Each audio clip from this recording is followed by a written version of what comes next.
For 52 episodes, my wife Joey and I ended every single one of our TV shows the exact same way. Don't forget about what's most important to you. What's most important to you? What's most important to you? What's most important? What's most important? Don't forget about what's most important to you.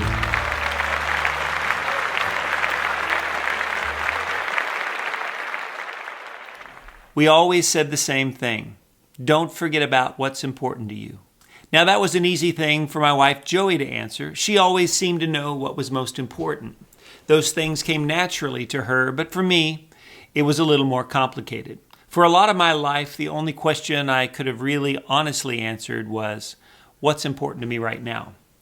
It wasn't really until the time she came along, and even more importantly, that God came into my life, that I started asking, what's truly important to me?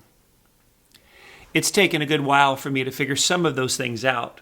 Some of them I knew, like being a father, whether I lived up to them or not. And some of them were hidden inside of me, like living on a farm. And they didn't really reveal themselves until years later.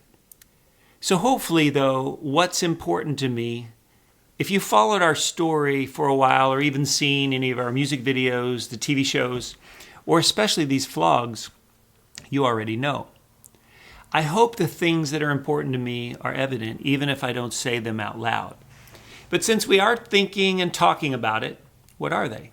Well, here are a few things that are important to me. Family. I grew up in a pretty fractured family. My parents were divorced. Mom was a single mom with 5 kids who was usually working or gone and pretty much not around. And she, like the 5 of us kids, loved the idea of family, but none of us really knew what being a family was.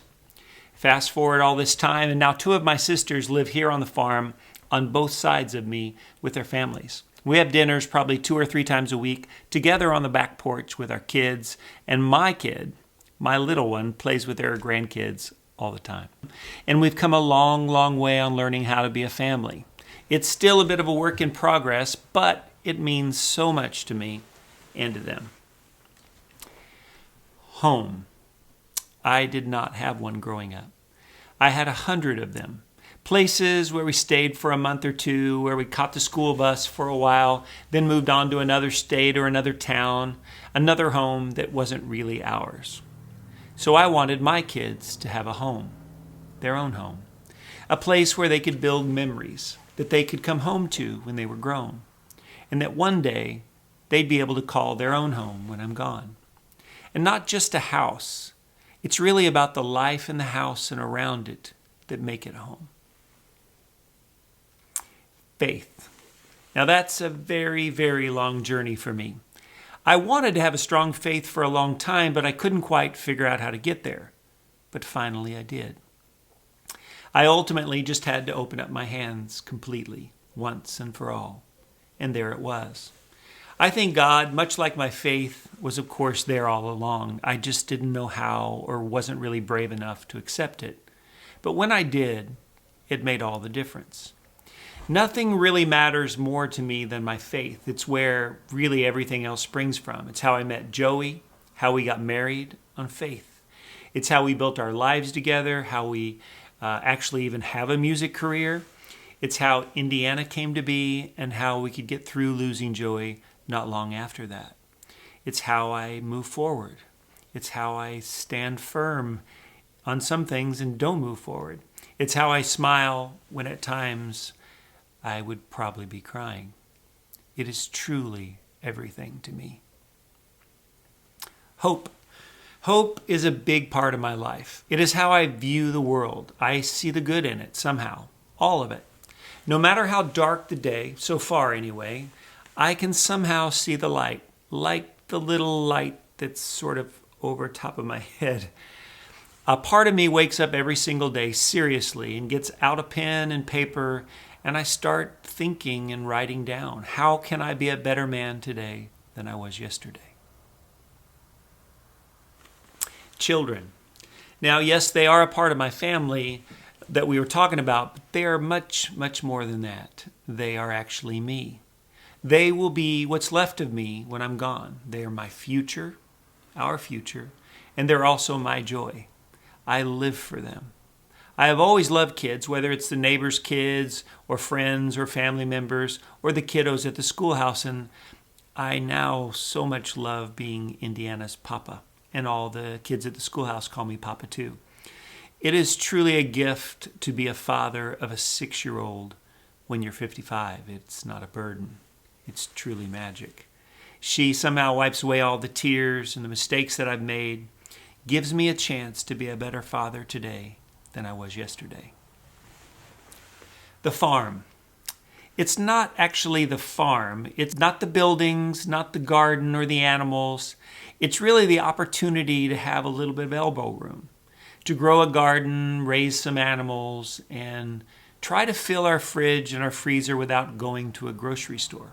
It's having a place that requires our hands to get dirty even when we don't really want to. And being on the farm reminds me not to take that for granted. Story. I want to live a great story. I believe that I am. I know I haven't always lived a great story. It's a terrible story for most of my life. And all this is still fairly new to me, mostly in the last 14 or 15 years or so. And whether you realize it or not, you too are living a story. And the choices that you're making today, right now, are how the story is unfolding. It's not that life or a story is happening to us. It's happening because of us. The decisions we make or we don't. The actions we take or we don't lead us down a path. And that ultimately becomes the latest chapter in our life story. Story is why I came to Nashville to write songs. It's why I make these vlogs. It's why I take pictures, shoot video clips. Something inside me just loves capturing life, our life in particular, and not just capturing it, but also putting it together and trying to make sense of it and share it. I don't know why, but I do it without thinking about it. So guess what? It must be important to me. So let me ask you, what is important to you? Before you answer that question, let me ask you a different one. How do you spend your time? That's also the answer to the first question, what is important to you? If you spend all your time working, but family is what you think is the most important thing to you, you may have to think again.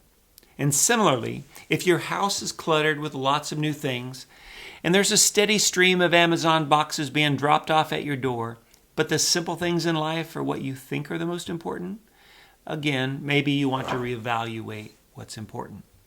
If we don't have time for other people, can't lend a hand or spare a dollar, but faith is what we say is important to us, well, you get the idea. I believe our actions have to line up with our beliefs. If they don't, our thinking is somehow flawed. I don't know about you, but there's a part of me that tends to like it that way, with no responsibility.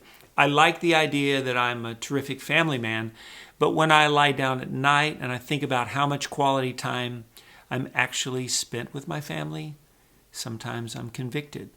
And that's a good thing. For me it is anyway. Most of my life I didn't really want to be convicted, but now I do. I want to be aware of the things I can do better. So, let me ask you again, what's important to you? Have you thought about it lately? I mean, have you really thought about it? Have you made a list of the 3 things that are most important, or the 10 things, or the 1 thing? Then stop long enough to see if you are actually living it. Does the life that you're living and the person that you are reveal the things that are the most important to you? Or do they show something different? My favorite part of life is that as long as we have a breath, a new day dawning, we have another chance, a new opportunity to be a better us, a more honest and better you and me, a chance to wake and take a different path. So one last time, let me ask you, what is important to you? Wait, don't tell me. Show me instead. Show all of us. See you tomorrow.